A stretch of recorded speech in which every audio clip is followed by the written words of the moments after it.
আগামী 3 থেকে 4 কর্মদিবসের মধ্যে গণভোট আইন উপদেষ্টা পরিষদের সিদ্ধান্ত। শেখ হাসিনাকে ফেরাতে ভারত সরকারকে চিঠি দেওয়া হবে, আইন উপদেষ্টা। সংবিধানে পুনর্বহাল হল তত্ত্বাবধায়ক সরকার ব্যবস্থা। আপিল বিভাগের ঐতিহাসিক রায়, চতুর্দশ সংসদ নির্বাচনে কার্যকর।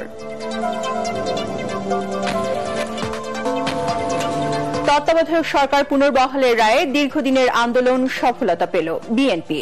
গণতন্ত্র ইতিবাচক ধারায় ফিরবে মন্তব্য জামাতের, স্বাগত জানালো এনসিপি।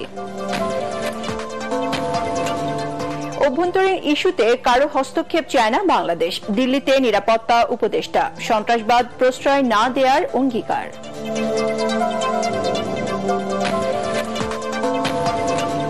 নির্বাচনের আগেই আমন সংগ্রহ কর্মসূচি শেষ করতে চায় সরকার। কেনা হবে 34 টাকা কেজি দরে ধান ও 50 টাকা দরে চাল।